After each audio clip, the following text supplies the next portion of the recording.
오늘 또 지난주에 이어서 디모데후서 제2강을 시작하도록 하겠습니다.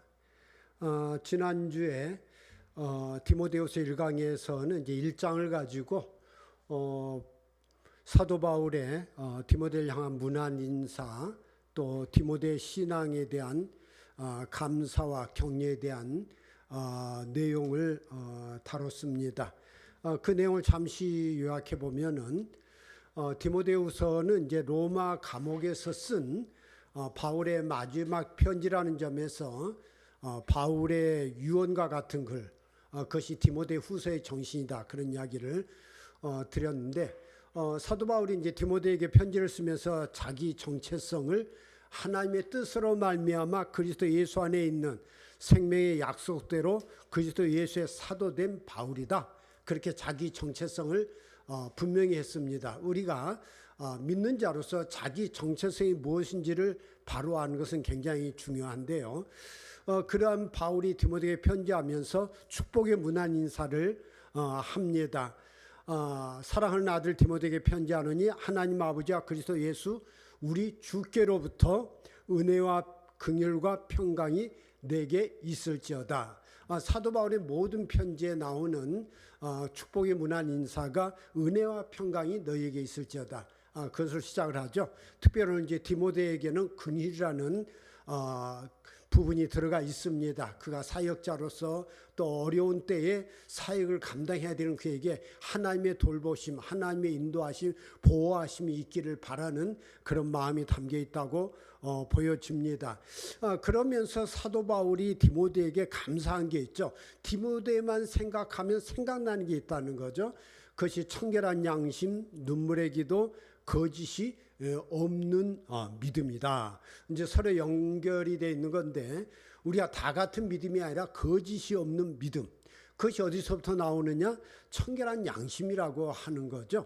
우리가 이 양심이 회복되는 것, 그 양심은 바로 하나님을 온전히 믿는 자에게 주어지는 구원의 은혜입니다. 그럴 때 그에게 눈물이 있다, 그건 다른 사람들을 긍휼히 여길 줄 아는, 불쌍히 여길 줄 아는 안타까운 측은지심을 가진 그러한 목회자, 또 전도자로서의 중요한 자세를 가지고 있다. 이것이 디모데만 생각하면 가지는 감사와 기쁨의 모습이다라고 바울이 감사를 하고 있습니다.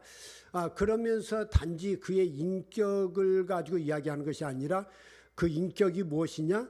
나를 부끄러워 말고, 로마 감옥에 갇혀 있다는 그 자체로 인해서 부끄러워 말고 오직 하나님의 능력을 따라 복음과 함께 고난을 받으라. 결국 디모데에게 복음 전도자로서의 사명을 잘 감당할 것을 격려하고 있습니다. 결국 디모데가 감당해야 될 본분적 사명이 무엇인지를 일깨우는 그 자세의 격려로서 사도 바울 자신도 내가 이 복음을 위하여 선포자와 사도와 교사로 세우심을 입었다.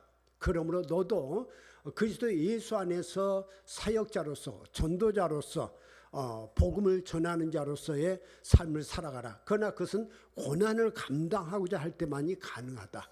그런 격려를 하고 있습니다.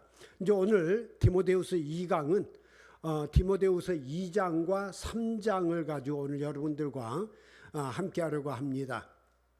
2장에는 신실한 신앙인의 임무와 바른 자세가 무엇인지, 결국 복음 전도를 위해서 그 들은 바를 충성된 사람들이 부탁할 것과, 3장에서는 말세적 상황, 이 혼란한 시대 상황 속에서 우리가 신앙인들이 직면해야 되는 고난, 그 가운데서도 우리가 견지해야 될, 우리가 감당해야 될 참된 신앙인의 자세가 무엇인지를 이야기하고 있고, 그러기 위해서는 우리가 주님의 말씀의 진리, 성경 위에 우리가 근거해야 되는, 배우고 확신한 일에 거하라고 당부하고 있습니다. 오늘 이 2강을 다루겠고요. 다음 주에는 4장 내용을 가지고 신앙인의 임무와 자세, 개인적 부탁과 이제 마무리 인사, 그렇게 마무리하도록 하겠습니다.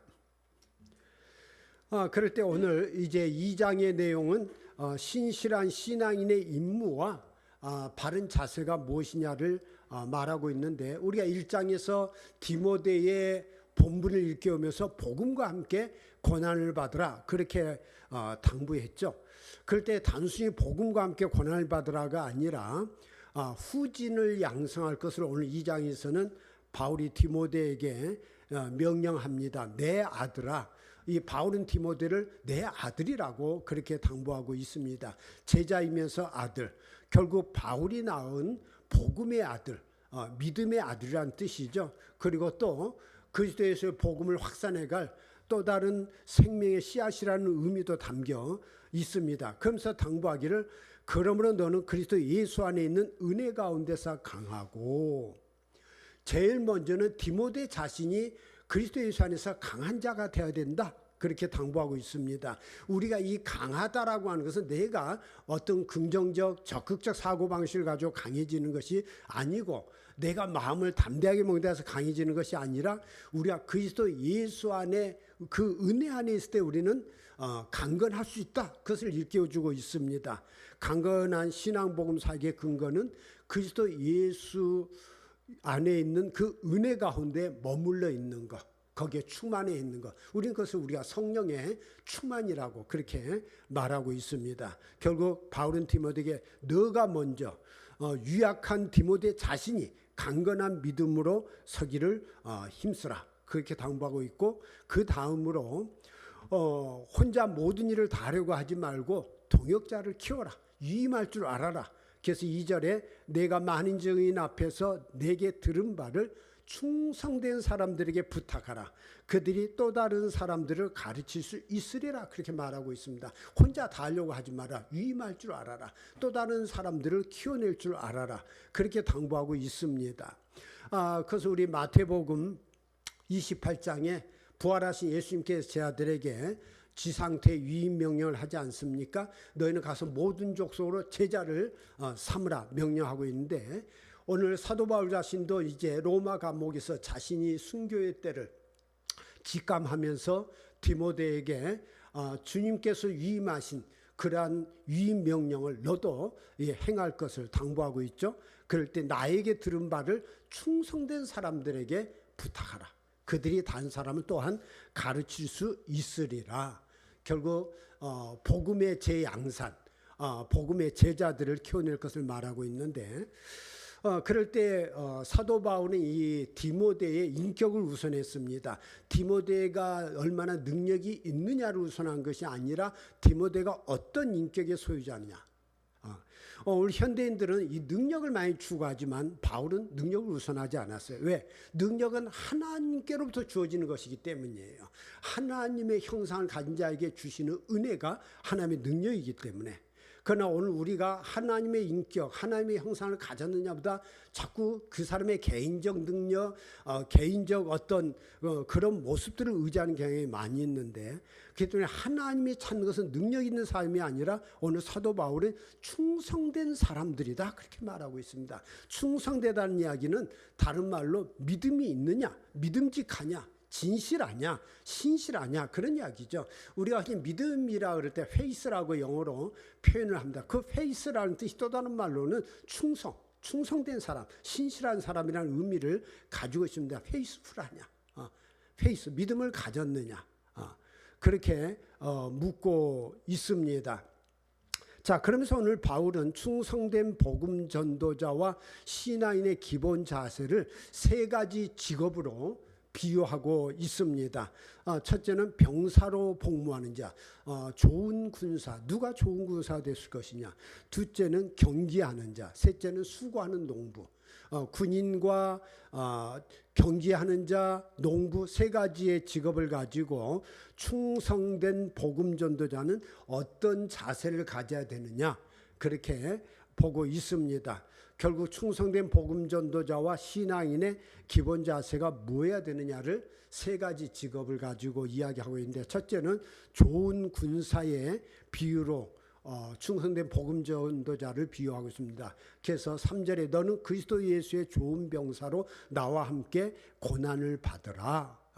이 군인으로 비유하는 이유가 무엇이냐라고 할 때 4절에 병사로 복무하는 자는 자기 생활에 얽매는 자가 하나도 없나니 이는 병사로 모집한 자를 기쁘게 하려 함이라 그렇게 말하고 있습니다. 군인이란 어떤 사람입니까? 자기 생명을 아끼지 않는 사람이죠. 그것이 군인 정신입니다. 결국 그리스도 예수의 복음을 위해서 자기 생명, 자기 사적인 것을 우선하지 않는 사람, 그것이 충성된 사람이다 그렇게 말하고 있습니다. 오늘 사도 바울은 디모데에게 복음에 충성된 증인이 될 것을 당부하면서 그렇게 하면 너가 세상에서 출세할 거다, 많은 축복을 받을 것이다, 그런 이야기를 하고 있지 않아요. 나와 함께 고난을 받아라. 이 일을 한다면 너에게는 고난이 필요 없고 따를 것이다. 그 이야기를 해주고 있어요. 오늘 현대교회가 자꾸 이 물질적 축복, 영광을 강조하는 경향이 많이 있지만 예수께서는 우리에게 나의 십자가를 지고 나를 따르라 이렇게 말씀하고 있지, 나를 따르면 너희들에게 영광이 주어질 것이고 엄청난 명예가 주어질 것이다, 그런 이야기를 하신 적이 없습니다. 오늘 사도 바울 여신도 인간적 명예나 물질적 보상 약속으로 디모데나 사람들을 부추기지 않았습니다. 선동하지 않았습니다. 오히려 개인적 생활과 사적인 이익을 우선하지 않을 것을 당부하고 있습니다. 그리고 두 번째로 경기하는 자의 비유로 충성된 복음 전도자를 비유하고 있는데 5절에 경기하는 자가 법대로 경기하지 아니하면 승리자의 관을 얻지 못할 것이며, 이 경기는 아마 달리기, 마라톤을 이야기하는 것으로 보이는데 이 경주자는 뭡니까? 그 라인 안을 달려야 되죠. 경기장 안을 달려야 되는 거죠. 법대로 우리가 하나님의 그리스도의 복음을 전하다고 할 때 수단 방법을 가리지 않고 하는 것이 복음 전도가 아니다. 오늘 현대 우리 전도 그러면은 수단 방법을 가리지 않는 경향이 있는데 주님께서는 그것이 합당치 않다 그렇게 말하고 있죠. 법대로 하지 않으면 승리자의 관을 얻지 못할 것이다. 그것을 분명하게 바울은 디모데에게 경고해 주고 있습니다. 뭐로 가도 서울만 가면 되는 것이 아니죠. 어떤 이 경기자는 끊임없는 훈련이 필요합니다. 훈련과 규율을 중시하고 과정을 중시하는, 우리 경기하는 삶의 중요한 게 뭡니까? 스포츠맨십이죠. 이 스포츠맨십이 없는 경기자, 그 인정을 받지 못하죠. 결국 우리가 그리스도 예수의 복음의 전도자로 살아갈 때 크리스찬 다움이라고 하는 게 무엇인지, 신앙인 다움이라고 하는 것이 무엇인지를 우리는 다시금 생각해 볼 필요가 있습니다. 정정당당한 스포츠맨십. 그리고 세 번째로 수고하는 농부의 비유로 충성된 복음 전도자를 비유하고 있습니다. 수고하는 농부가 곡식을 먼저 받는 것이 마땅하니라.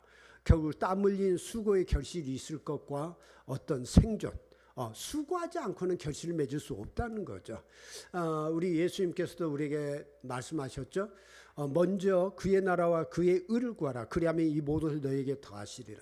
우리가 이 땅을 살아가면서 우리 생존에 필요한 모든 것들이 있지만 그것을 우선하지 않는 것, 우리가 주님의 나라, 주님의 뜻으로 향할 때 그 필요한 것들을 주님께서 채워주실 것을 우리에게 약속하신 것처럼 사도 바울 역시도 디모데에게 너의 생존을 우선하지 말고 그리스도의 예수의 복음을 위해 헌신하고 수고할 때 너의 모든 것들을 하나님이 책임지신다, 그 이야기를 하고 있습니다. 이렇게 좋은 군인, 또 경기하는 자, 수고할 농부의 비유로 말씀하고 나서 7절에 이렇게 말하죠. 내가 이렇게 말한 것을 생각해 봐라. 내가 왜 이 말을 한 건지. 그러면서 주께서 범사에 내게 총명을 주시리라 그렇게 말하고, 총명이라고 하는 것은 분별력이죠. 그리스도 예수 안에 있는 사람, 하나님이 그 안에 있는 사람은, 성령의 충만을 가진 사람은 분별력을 가지게 됩니다. 무엇이 옳은지 그른지, 어떻게 하는 것이 옳은 것인지, 어느 것이 하나님의 뜻인지를 생각할 줄 알게 될 것이다.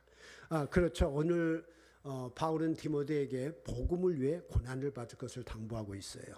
고난을 두려워하지 않는 자에게 은혜의 선물로 주시는 것이 하나님의 능력입니다.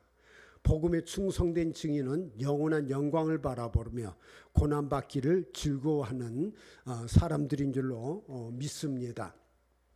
자, 그럴 때 오늘 바울은 이제 2장에서 두 번째로 이 복음 사역을 격려합니다. 사도 바울은 자신의 예를 들어서 자신이 받은 고난과 인내의 의미가 무엇인지를 되새겨 줍니다. 그래서 내가 전한 복음대로 다윗의 죽은 자 가운데서 다시 살아나신 예수 그리스도를 기억하라. 십자가에 피 흘려 돌아가시지만 사흘 만에 다시 살리신 예수 그리스도, 그 주님의 부활을 기억하라. 그렇게 당부하고 있습니다. 결국 우리의 믿음과 사역의 모든 표상은 우리 죄를 위해 죽으셨다 다시 사신 예수 그리스도께 근거한다. 그것이 사도적 삶의 그리스도 예수께서 보내신 받은 신앙인들의 삶의 근거다. 그렇게 시작을 합니다. 그러면서 2장 9절에는 내가 죄인과 같이 매일 때까지 고난을 받았으나 하나님의 말씀 매이지 아니하니라. 바울은 복음을 전하다가 감옥에 갇혀야 했습니다. 그러나 내가 감옥에 갇혔다는 것 때문에 두려워하거나 부끄러워하지 말라. 나는 복음을 전하다 고난을 받았지만 그렇다 해서 하나님의 말씀까지 감옥에 갇힌 것은 아니다. 매인 것은 아니다. 바울은 자신의 고난 때문에 두려워하거나 그 사역이 제한되지 말 것을 당부하고 있습니다. 어쩌면 사도 바울이 감옥에 안 갇혔다면 열심히 뛰어다녔을 겁니다. 그럼 열심히 뛰어다녔으면 그 나름대로의 사역에 어떤 열매가 있긴 했지만은 오늘 우리에게 전해진 사도 바울의 그 바울 서신들은 남겨져 있지 않을지도 모릅니다. 그가 감옥 안에 있었기 때문에 그는 서신을 통해서 오늘 우리에게 성경이 되는 그 귀한 기록들을 통해서 우리가 다시금 복음을 간직하고 전할 수 있는 계기가 되었다라고 하는 거예요. 그래서 모두에서 합력하여 선을 주시는 하나님의 뜻이 무엇인지, 우리의 제한적 상황이 결코 복음이 제한되는 것은 아니다라고 하는 거. 내가 어떤 환경에 제한됐다는 것 때문에 하나님까지 제한되는 것은 아니라는 사실을 우리는 늘 기억하면서 우리가 하나님께서 나를 크게 쓰시든 작게 쓰시든 중요한 것은 그리스도 예수의 복음의 진리 안에 순종하고자 하는 자세가 중요하다. 그것을 오늘 바울은 디모데에게 일깨워주고 있습니다. 그러면서 10절에는 그러므로 내가 택함 받은 자들을 위하여 모든 것을 참으면 그들도 그리스도 예수 안에 있는 구원을 영원한 영광과 함께 받게 하려 함이라 말하고 있습니다. 자신의 사역의 의미는 뭐냐? 왜 자신은 이 고난을 견디고 참느냐? 그것은 그리스도 예수 안에 있는 구원이 모든 사람들에게 영원한 영광과 함께 주어지게 하려 함이라. 내가 받은 구원의 감격, 구원의 기쁨을 다른 사람들도 함께 누리기를 원한다. 그래서 나는 복음 사역을 위해서 인내하고 고난을 기꺼이 감당한다. 그렇게 선언하고 있습니다. 우리는 고난을 받으면은 다른 사람들에게 본의 안 되기 때문에 복음 전하는데 장애가 되지 않을까 그렇게 우려하지만은 그건 염려하실 필요가 없습니다. 중요한 우리가 고난 가운데도 불구하고 참된 믿음의 삶을 살고자 할 때 오히려 그것이 어려움과 여건 가운데 있는 사람들에게 힘이 되고 위로가 되고 능력이 된다는 사실을 우리는 알아야 합니다. 그렇기 때문에 바울은 11절에 이렇게 이야기하죠. 미쁘다 이 말이여, 우리가 주와 함께 죽었으면 또한 함께 살 것이요 처음엔 또한 함께 왕노릇 할 것이다. 그렇기 때문에 고난을 두려워하지 말고 복음의 진리 안에서 마지막까지 서려고 해라. 이것이 그 헌신한 사람들이 주어질 상급이다. 그렇기 때문에 우리가 주를 부인하면 주도 우리를 부인할 것이다. 우리는 미쁨이 없을지라도 주는 항상 미쁘시니 자기를 부인할 수 없느니라. 우리의 상황 때문에 주님을 부인하지 말라. 어떠한 상황에서도 주와 함께 죽고자 할 때 주님께서 다시 살리실 줄 믿는다. 세우실 줄 믿는다. 거기에 용기와 소망을 가지고 마지막까지 주님의 선한 일에 헌신할 것을 오늘 사도 바울은 당부하고 있습니다. 자, 그렇기 때문에 믿는 자는 어떠한 경건의 자세를 가져야 되는지 그렇게 당부하고 있습니다. 그럴 때 부끄러울 것이 없는 일꾼으로 하나님 앞에 드리라는 거죠. 아까 충성된 일꾼은 뭐냐? 부끄러울 것이 없는 일꾼으로 하나님 앞에 서는 것. 자신을 드릴 줄 아는 것. 입술로만 자신과 복음을 변증하려고 하지 말고 그 말씀의 진리대로 살아가라. 그렇게 당부하고 있습니다. 그래서 몇 가지를 당부하고 있는데, 첫째로 신앙인의 경건은 말다툼하지 마라. 싸우지 마라. 사람들과 언쟁하지 말라. 너는 그들로 이 일을 기억하게 하여 말다툼을 하지 말라고 하나님 앞에서 엄히 명하라. 왜? 이는 유익이 하나도 없고 도리어 듣는 자들을 망하게 함이라. 말다툼하지 마라. 언제부턴가 한국교회가 이 말다툼을 많이 합니다. 언제부턴가 한국교회 하면은 어떤 증오, 혐오, 분열, 갈등, 대립을 조장하는 세력으로 되어버렸어요. 크리스찬들이 증오와 혐오를 이 사람들이 중심이 돼 있어요. 참 안타까워요. 왜 이렇게 된 것인지. 언제부턴가 한국 교회가 정치 이야기를 하면서 혐오와 증오를 심어는 것이 한국 교인들의 이야기. 그런데 성경을 보면 이 혐오와 증오는 누구의 것입니까? 사탄의 것이에요. 우리가 두려워할 줄 알아야 됩니다. 오늘 사도 바울이 왜 제일 먼저 말다툼 하지 말라 제발. 옳고 그름 그 말로 싸워 이기려고 하지 말라. 그렇기 때문에 두 번째로 말다툼을 하지 않기 위해서는 말씀을 옳게 분별해라. 너는 진리의 말씀을 옳게 분별하면 하나님께서 우리에게 뭐라고 말씀하신지를 분별할 줄 알아야 된다. 그래서 부끄러울 것이 없는 일꾼으로 인정된 자로 자신을 하나님 앞에 드리기를 힘써라. 진리를 깨닫는다면은 우리는 말다툼하지 않는다. 왜 우리가 인내해야 되고 왜 고난을 받아야 되는데. 그렇기 때문에 세 번째로 자신을 드리기를 힘써라. 자신을 헌신할 줄 알아라. 자신을 죽이라는 이야기죠. 네 번째로 망령된 말을 버리라. 첫 번째 말다툼과도 연결되는 그런 부분인데 망령된 말은 헛된 말이죠. 쓸데없는 말. 그래서 망령되고 헛된 말을 하나님을 망령되게 일컫는 하나님의 교회를 무너뜨리고 하나님을 거부하고 대적하게 되는 쓸데없는 말 그걸로 말씀하지 마라. 그럴 때 그들은 경건하지 아니하며 점점 나아가게 된다. 그럴 때 그 영향은 그들의 말은 악성 종양이 퍼져나간 것 같은데 종양이 온몸에 퍼지는 것 같다. 이 교회를 병들게 한다. 교회를 타락하게 한다. 그 대표적 인물로 후메네오와 빌레도라는 인물을 들고 있습니다. 그러면서 그들을 가르쳐 진리에 관하여는 그들이 그릇되었다. 진리를 알지 못하기 때문이다. 진리를 왜곡시키고 있기 때문이다. 항상 교회 안에는 진리를 왜곡시키는 세력이 존재한다. 우린 자꾸 이 사탄, 마귀를 교회 밖으로 생각하는데 사탄과 마귀는 교회 안에 존재하는 자입니다. 사탄이 누굽니까? 제1천사장. 천사들 중에 제일 높은 제1천사장. 그 위에는 하나님밖에 높은 사람이 없어요. 그 제1천사장이 타락한 게 사탄 아닙니까? 그리고 그를 추종하는 세력들이 마귀들 아닙니까? 교회 안에서 하나님의 권위를 등에 업고 하나님의 자리에 서려고 했던 것이 제1천사장이죠. 그가 타락하면서 사탄이 되죠. 그리고 추종하는 세력들이 그 때문에 사탄과 마귀는 교회 밖의 이야기가 아니에요. 교회 안에 존재하는 세력들입니다. 그럴 때 그들의 잘못된 주장을 가리켜서 부활이 이미 지나갔다. 예수님의 부활은 과거적 사건일 뿐이지 앞으로 우리와는 관계가 없다. 그럴 때 그들이 어떤 사람들의 믿음을 무너뜨린다. 교회 안에 많은 사람들의 신앙을 무너뜨리고 있다.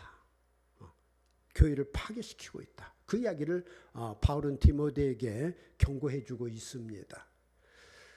그러면서 다섯 번째로 불의에서 떠나라 그렇게 당부하고 있습니다. 우리가 경고를 지켜 다섯 번째로 불의에서 떠나라. 19절에 하나님의 경고한 터는 섰으니 인침이 있었을 때 주께서 자기 백성을 아신다며 주의 이름을 부른 자마다 불의에서 떠날지어다. 주님의 이름을 부른다면 죄악에서 떠나라. 결국 이 안다는 뜻은 하나님과 인격적 교제를 한다는 의미입니다. 그러면서 사도 바울에게 청결한 양심, 눈물의 기도, 거짓이 없는 믿음을 한 이유가 거기에 있는 겁니다. 예수님께서 그랬죠. 주여 주여 할 때마다 다 천국에 들어갈 것이 아니다. 내가 귀신을 내쫓았습니다. 내가 선지자 노릇을 했습니다. 그것이 중요한 게 아니라 불의냐 아니냐. 그가 어떤 직분을 가지고 있느냐, 어떤 일을 하고 있냐가 중요한 것이 아니라 그의 인격이 어떤 인격이냐. 그 이야기를 예수님께서 산상수 마지막 부분에 경고하고 있잖아요. 내가 너희를 도무지 알지 못한다. 너희들이 엄청난 일을 했을지 모르지만 너가 날마다 내 이름을 부른다고 하지만 나는 너를 알지 못한다. 내게서 떠나가라. 하나님은 죄악된 누리로 교회에서 떠나라 그렇게 말씀하고 있는 것이 아니라 죄악에서 떠나라고 말씀하고 있습니다. 우리 교회에서 나가라 그렇게 말씀하고 있는 게 아니에요. 죄악에서 떠나라. 그것이 그리스도 예수의 사람들이다. 당부하고 있습니다. 우리가 우리 안에서 우리가 떠나야 될 우리의 죄악이 무엇인가를 볼 줄 알아야 됩니다. 그럴 때 여섯 번째로 비교하지 말라 당부하고 있습니다. 이 비교. 큰 집에는 금그릇과 은그릇뿐 아니라 나무그릇과 질그릇도 있어 귀하게 쓰는 것도 있고 천하게 쓰는 것도 있나니. 우린 자꾸 내가 더 하나님 앞에 귀하게 쓰임 받느냐 아니냐 늘 이거 비교하는 경향이 있는데 하나님께서 알아서 쓰신다는 거죠. 그렇기 때문에 누가 더 귀하냐 아니냐 결국 그것을 가지고 비교하지 말라. 복음 사역을 하면서 뭐 큰 교회냐 작은 교회냐 사람이 많이 모이냐 적게 모이냐 그것이 중요한 게 아니다. 용도의 차이가 기천의 차이가 아니라고 하는 것. 각자의 역할, 각자의 은사, 각자에게 주어진 능력이 다르다는 것을 알라. 그렇게 당부하고 있습니다. 그래서 제일 중요한 것은 무엇이냐? 마지막으로 7번째, 자기를 깨끗하게 하라. 누구든지 이런 것에서 자기를 깨끗하게 하면 귀히 쓰는 그릇이 되어 거룩하고 주인의 쓰심에 합당하며 모든 선한 일에 준비함이 되리라. 중요한 것은 자기를 깨끗하게 하는 것. 그럴 때 주님께서 쓰시기에 우리가 합당한 것. 또 하나는 하나님의 선한 일에 준비할 줄 아는 것. 우리가 과연 주님 쓰시기에 합당한 사람으로 준비되었느냐. 또 선한 일에 준비함이 되었느냐. 그래서 신앙의 경건의 마지막 부분에 자기를 깨끗하게 하라. 결국 기이 쓰는 그릇과 주인의 쓰심과 선한 일에 합당한 준비로 자신을 일굴 것을 말하고 있습니다. 진리의 말씀을 따라 자신을 하나님 앞에 드리기를 힘쓰는 복음에 충성된 증인의 자세가 무엇인가를 알 때 우리의 삶이 바뀌게 될 줄로 믿습니다. 자, 그럴 때 이 신앙인의 경건 늘 위해서 아까 마지막이 자기를 깨끗게 하라 그랬는데 결국 그 때문에 사도 바울은 우리가 자신을 순결하게 하는 것. 그것이 실한 신앙인의 바른 중요한 자세다라는 것을 마지막으로 이야기하고 있어요. 그래서 신앙인의 순결은 뭡니까? 불의에서 떠나라는 이야기죠. 누구든지 자기를 깨끗하게 하면 귀히 쓰는 그릇이 되어 거룩하고 주인의 쓰심에 합당하며 모든 선한 일에 준비함이 되리라. 그렇게 바울은 디모데에게 각성시키고 있습니다. 그럴 때 그 불의에서 떠나기 위해서 해야 될 일이 뭐냐? 첫째로 청년의 정욕을 피하라. 너는 청년의 정욕을 피하고 주를 깨끗한 마음으로 부르는 자들과 함께 의와 믿음과 사랑과 화평을 따르라. 이 청년이라고 하는 게 힘이 있다는 것은 굉장히 장점입니다. 그러나 청년이 힘이 있는 반면 어때요? 그 혈기가 강해요. 그 젊음의 혈기. 또 청년들은 야망이 있어요. 경쟁심이 있어요. 결국 그런 젊다는 건 좋지만 그런 혈기, 야망, 경쟁심 그것이 청년들이 가진 정욕이죠. 그런 열정을 가지고 일하려고 하지 말라. 그걸 내려놔라. 자기 열정, 자기 혈기, 자기 야망, 자기 경쟁 그것을 믿음이라고 착각하지 마라. 그것이 불의에서 떠나는 길이다. 그래서 어떤 사람들과 어울려야 되느냐? 주를 깨끗한 마음으로 부르는 자들과 우리가 어떤 사람들과 어울리느냐는 굉장히 중요합니다. 이 사람 말 들으면 이 사람 말이 맞고요. 저 사람 말 들으면 저 사람 말이 맞아요. 다 일리가 있어요. 내가 어떤 사람들과 지금 어울리고 있느냐? 어떤 집단 속에 있느냐? 굉장히 중요합니다. 결국 내가 속해야 될, 내가 함께해서는 안 될 사람인지 함께해야 될 사람인지 내가 이 대화 속에 들어가야 되는 건지 안 돼야 되는 건지 분별하라. 그리고 의와 믿음과 사랑과 화평을 추구해라. 이게 기독교인의 표상이 뭡니까? 믿음, 사랑, 화평, 일치, 조화, 평화 아니에요? 용서 아니에요?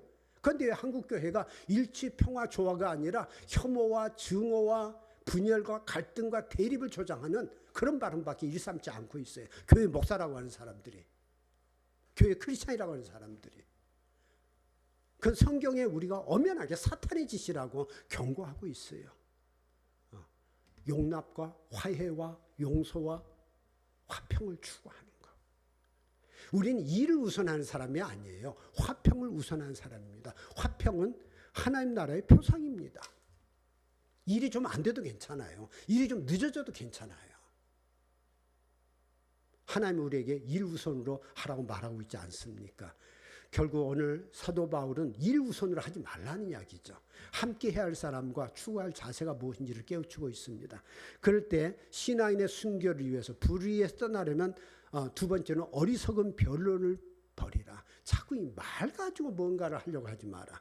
어리석고 무식한 변론을 버리라. 이에서 다툼이 나는 줄 압니다. 이 말이라는 건 굉장히 중요하지만 말은 다툼을 일으킬 수 있어요.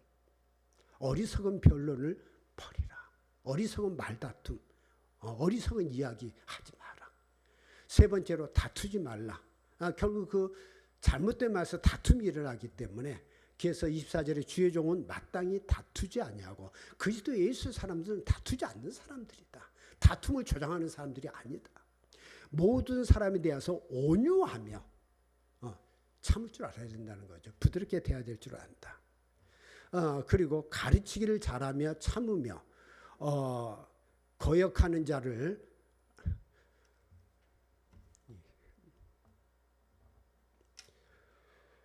온유함으로 훈계할 줄 알아야 된다. 그렇게 온유하며 온유함을 계속 이야기하고 있습니다. 그리스도 예수 사람들은 온유해야 된다. 온유해야 된다.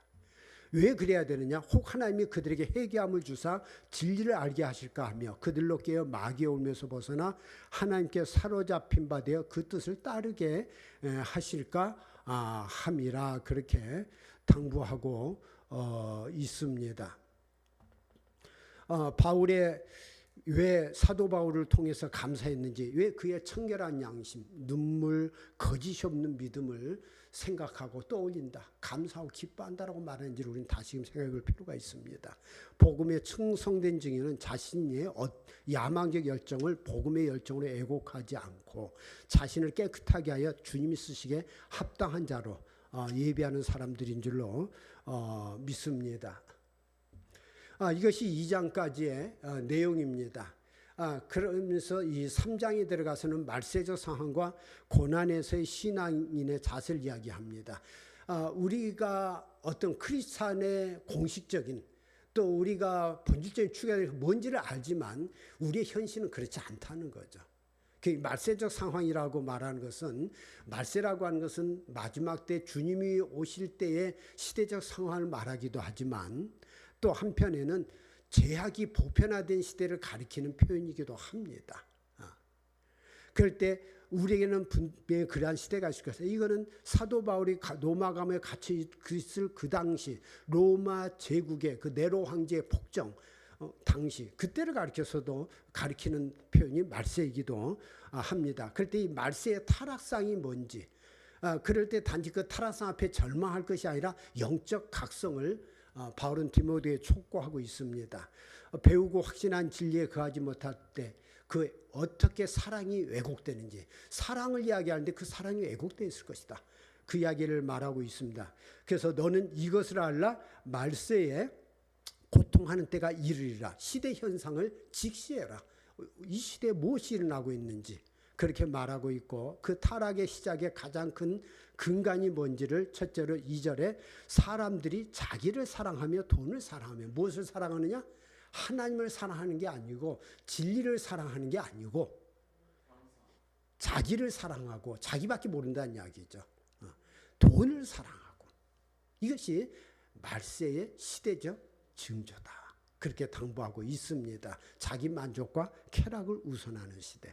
자, 그럴 때 어떤 타락 현상이 일어나게 되느냐?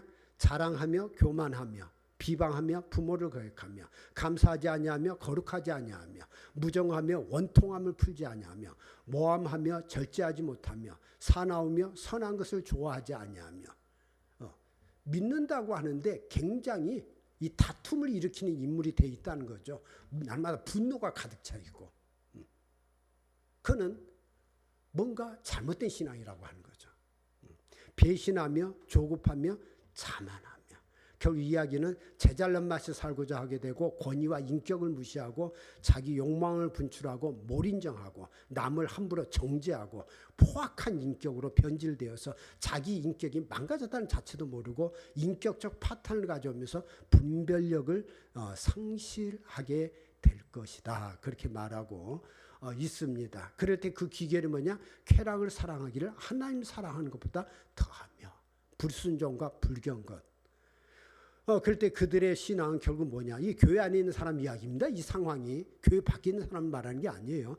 경건의 모양은 있으나 경건의 능력은 부인하니 이 같은 자들에서 내게 돌아서라. 교회 안에 몸은 담고 있고 교회 안에서 열심히 예배도 드리고 열심히 헌금도 하고 열심히 봉사도 한다고 하는데 경건의 능력은 없다. 인격이 비인격적이다. 크리스찬의 인격이 아니다. 하나님의 형상을 닮지 않았다. 사탄의 인격을 닮았다. 그 이야기를 하고 있는 겁니다. 이것이 교회 밖의 문제가 아니라 교회 안의 문제다. 이것을 지시할 줄 알아라. 이것이 바울이 디모데에게 주는 영적 각성의 촉구입니다. 사람들을 분별해라. 우리가 디모데 전후서를 보면은 너도 이런 사람들 조심해라, 이런 사람 조심해라 그 이야기를 계속 당부하고 있잖아요. 다 착한 사람이 있으면 참 좋겠지만 그렇지 않다.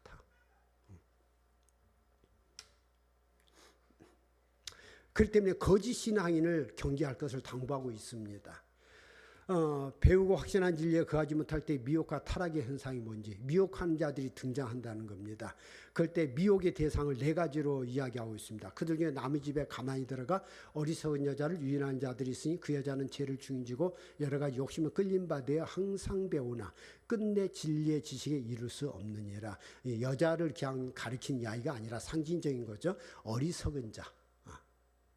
어리석다라는 이야기는 분별력이 없는 자입니다. 무엇이 옳고 그른지를 모른다. 어리석다. 그래서 성경에는 어리석은 자를 미련한 자고 하나님의 심판받을 자, 죄악을 행하는 자로 이야기했습니다. 예, 분별하지 못하기 때문에 악을 행하는 거거든요. 자기가 지금 좋은 일을 하고 있는지 나쁜 일을 하고 있는지 하나님을 대적하는 자체를 모르는 사람. 어리석은 자. 두 번째, 죄악에 빠진 자. 어리석기 때문에 죄악에 빠져 있는 거죠. 그리고 셋째는 욕심에 끌리는 자. 그 욕심이 어느 정도 욕심이냐? 배우려는 열정만 가득했다. 성경을 배우는 열정이 얼마나 큰지 뭘 많이 알고 싶어 하는데 날마다 제자리 걸음이에요. 신앙이 크질 않아요. 믿음이 크질 않아요. 왜? 하나님의 말씀을 들으면 나 자신을 바꾸려고 하게 됩니다. 변화가 일어나게 되는데 내 자신을 변화시키려고 하지 않는 거. 날마다 제자리 걸음이죠. 그러니까 이건 뭡니까? 지식을 습득하려고 하는 것이지 내 안에 그 말씀이 나의 생명이 되게 하려고 하지 않는 거죠. 그렇기 때문에 배우긴 열심히 배우는데 진리의 지식에 이를 수 없다. 배우기를 탐하는 자 가까이 하지 마라. 자기가 많이 안다는 걸 자랑하려고 하지 말씀대로 살려고 하지 않는 자, 그런 자들이 거짓 신앙인들이다. 당부하고 있습니다. 말씀대로 살려는 의지가 없다는 겁니다. 그럴 때 그런 사람 중에 얀네와 얀브레 라고 하는 인물을 예로 들고 있습니다. 그건 구약의 모세를 대적한 같이 그들도 진리를 대적하니 이 사람들은 그 마음이 부패한 자요 믿음에 가해는 버림받은 자들이라. 모세와 함께 출애굽한 인물이고 지도자지만 진리를 대적했다. 구원받은 자지만 하나님의 교회에 몸담은 중요한 중책을 맡은 자지만 마음이 부패했다는 것은 양심이 마비됐다는 겁니다. 양심. 마비됐다. 그래서 믿음의 관하에는 버림받은 자들이다. 그렇기 때문에 그들은 3장 9절에 그들이 더 나아가지 못할 것은 저 두 사람이 된 것 같이 그들의 어리석음이 드러날 것은 그 사람의 신앙은 더 이상 진보하지 않고 잘하지도 않고 성숙하지도 않을 것이다. 왜? 자기 욕심에 갇혀 있기 때문에. 언젠가 여러분이 이야기했지만 우리가 아까 믿음에도 충성된 지는 페이스풀. 믿음을 가진 사람, 신실하다, 믿음직하냐고 말하는데 우리가 믿음이 두 가지가 있죠. 페이스와 빌리프가 있어요. 둘 다 믿음으로 번역되는데 페이스는 충성을 말해요. 내가 그렇게 삶을 살아가는 믿음. 빌리프는 내가 믿는다고 말로 고백하는 거. 물론 이 말로 고백하는 거 중요해요. 그러나 거기에 멈추는 거. 그런데 오늘날 많은 경우 신앙이 내가 그렇게 믿는다라고 하는 입으로 고백하는 것을 끝날 때가 많아요. I believe. 거기는 행동의 변화가 없어요. 중요한 건 그 believe가 페이스가 돼야 돼요. 내 삶을 이렇게 살아가는 고백. 결국 거짓 신앙인은 말은 잘하는데 그의 행동은 전혀 말씀과 관계가 없다. 그것으로 분별하라는 거죠. 그런데 그런 말세적 상황에서 세 번째로 경건하게 살고자 하는 신앙인들에게 무엇이 주어지냐면 고난이 주어진다는 거죠. 바울의 주님에 대한 헌신과 순종, 자신의 고난을 간증합니다. 그러면서 주님과 어떻게 동행하게 되었는지. 바울의 신앙 의지와 삶은 나의 교훈과 행실과 의향과 믿음과 내가 무슨 말을 했는지를 기억하라. 내가 어떻게 살아갔는지를 기억해라. 내가 뭘 하려고 했는지를 기억했으면 좋겠다. 그럴 때 내가 어떤 자세로 살더냐? 오래 참음과 사랑과 인내. 사도 바울은 바울로 변화되기 전에 성격이 굉장히 과격했던 사람이었어요. 자기 생각과 다른 사람은 죽여야 된다고 말했던 사람이고 자기 혈기를 가지고 반대하는 자를 잡으러 다녔고 죽이러 다녔던 사람이에요. 그러나 그가 예수를 만났을 때 어떤 사람이 됐습니까? 자기 혈기를 내려놨어요. 이제 다른 사람을 어떻게 용서할 수 있는지, 어떻게 포용할 수 있는지, 끌어안을 수 있는지, 그것이 바뀐 바울의 인격 아닙니까? 그럴 때 바울에게 고난이 닥쳤는데 박해와 고난이 자신에게 닥쳤다. 그래서 자신은 안디옥과 이고니온과 루스드라에서 복음을 전하다가 어떤 고난을 당했는지 너희들이 알지 않느냐?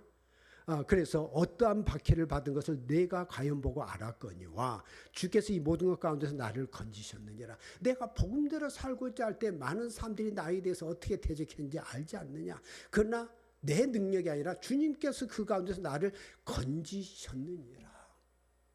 내가 그걸 어떻게 감당하느냐? 감당할 능력이 아무것도 없지만 내가 믿음으로 서고자 할 때 주님께서 나를 건져주셨다. 그렇게 간증하고 있습니다. 디모데 너가 그 증인이지 않느냐?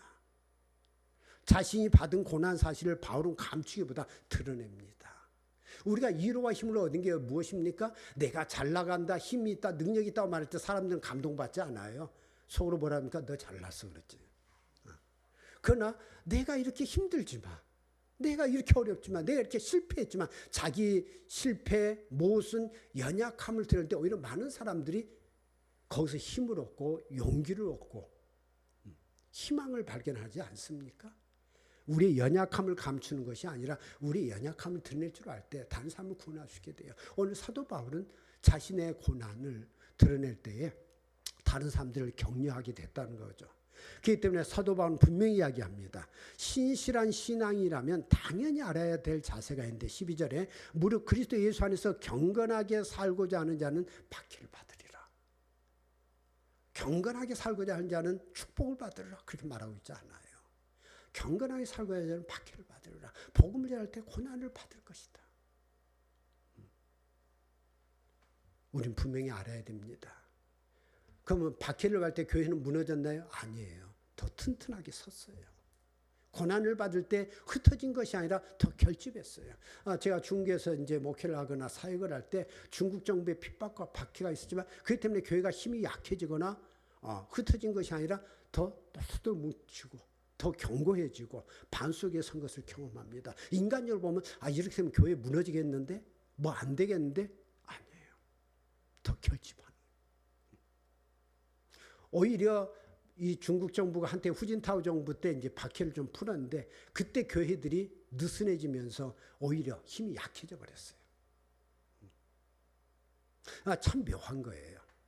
그 때문에 우리가 이 땅의 고난의 상황은 다 다르지만은 우리가 하나님 앞에 온전히 서고자 할 때 박해, 내가 손해가 있고 어려움이 있을 수 있다는 것을 깨우쳐 주는 게 필요해요. 그 박해와 고난과 손해를 보는 것이 이상한 것이 아니라는 것을 우리가 알 때 담대하게 우리는 설 수 있게 됩니다. 사도 바울은 그것을 디모데에게 분명하게 이야기해 주고 있습니다.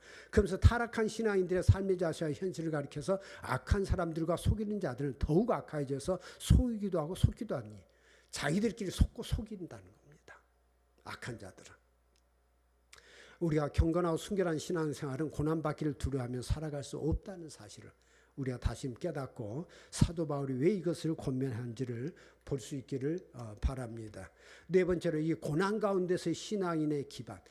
우리가 이 어려움을 겪을 때 말세 때 말씀 안의 생활을 사도 바울은 공고하고 있는데 이 혼돈의 때를 우리가 어떻게 이겨나갈 거냐. 흔들리죠. 우리의 가치관이 흔들리고 내가 지금 잘하고 있는 걸까? 올바로 하고 있는 걸까? 그 갈등이 우리 안에 있을 수밖에 없어요. 그럴 때 신실한 신앙인의 선택은 뭐냐? 그러나 너는 배우고 확신한 일에 거하라. 그러면서 그 신앙생활의 기반으로 너는 내가 누구에게서 배운 것을 알며 너에게 복음을 전해준 사람이 누구인지, 누가 너에게 그 진리를 깨닫게 했는지, 또 어려서부터 성경을 알았나니 우리가 누구에서 받았는지를 기억할 뿐만 아니라 또한 우리에게 더 중요한 것은 성경을 중심으로 해라. 그래서 신앙과 복음 사역의 근거는 우리로 살아계신 주님을 만나는 체험을 갖게 한다는 거죠. 그래서 성경은 능히 너로 하여금 그리스도 예수 안에 있는 믿음으로 말미암아 구원에 이르는 지혜가 있게 하느니라. 우리가 어떤 체험, 어떤 능력, 거기서 우리는 구원에 이르는 은혜를 받는 것이 아니라 신비한 것 쫓아다니지 말고 말씀 안에서 주님을 만나라. 그럴 때 구원에 이르는 은혜를, 그리스도 예수 안에 있는 믿음을 가지게 될 것이다. 그렇게 분명히 디모데에게 일깨워주고 있고, 성경을 근간으로 삼아야 하는 이유를 이렇게 말합니다. 모든 성경은 하나님의 감동으로 된 것으로 교훈과 책망과 바르게 함과 의로 교육하기에 유익하다. 누군가가 내 잘못을 지적할 때 우리는 상처를 받아요. 그러나 말씀을 묵상하는 가운데 주님께 주신 말씀 안에서 내 문제를 발견할 때 우리는 상처를 받는 것이 아니라 회개의 눈물을 흘리고 감사의 눈물을 흘리고 변화를 추구하는 그러한 사람이 된다는 거죠.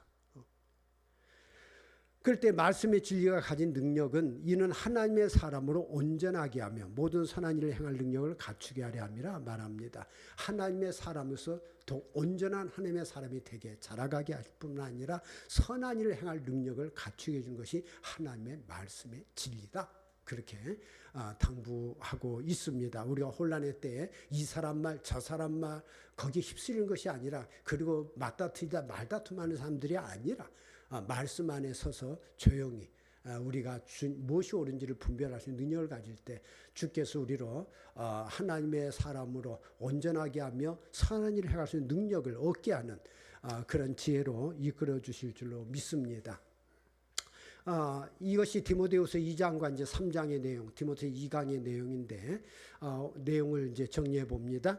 2장에서는 신실한 신앙인의 임무와 바른 자세를 이야기하면서 들은 바를 충성된 사람들에게 부탁하라고 한 것에 대해서 충성된 복음 전도자로 살아갈 것을 명령하고 있고, 그것은 주님이 주신 사명의 위임이기 때문이라는 것이고, 먼저 자신을 강건하게 하며 동역자를 키울 것, 복음의 씨앗을 남길 것을 이야기하고 있고, 충성된 복음 전도자로서의 자세와 복음 사역의 격려를 하고 있습니다. 고난과 인내로 그 상황을 감당해라. 넷째로 경건과 순결한 자세로 하나님께 쓰시기에 합당한 자로 준비하라. 합당한 자로 준비하라. 자신을 깨끗하게 하고 또 말씀의 안에 설 때에 우리가 하나님 앞에 온전한 자로 준비될 것을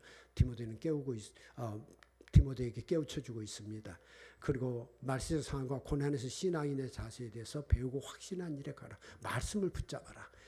그럴 때 말세의 타락상을 분별하고 영적 각성을 촉구합니다.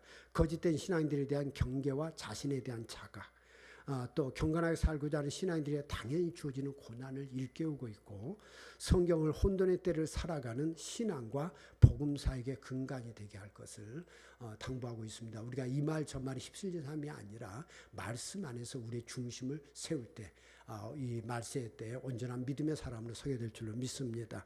주님께서는 이렇게 당부하죠. 너희는 먼저 그의 나라와 그의 의를 구하라. 모든 것을 너희에게 더하시리라. 그리고 내일 일을 위하여 염려하지 말라. 우리에게 당부하고 있습니다. 오늘 여러분들과 함께 신실한 신앙인의 임무와 바른 자세, 또 말세의 상황과 고난에서 신앙인의 자세를 이야기했고, 이제 다음 주 마지막 3강에서는 신앙인의 임무와 자세, 또 개인적 부탁과 경계와 마무리 인사로 또 결론을 치려고 합니다. 함께해 주셔서 감사합니다.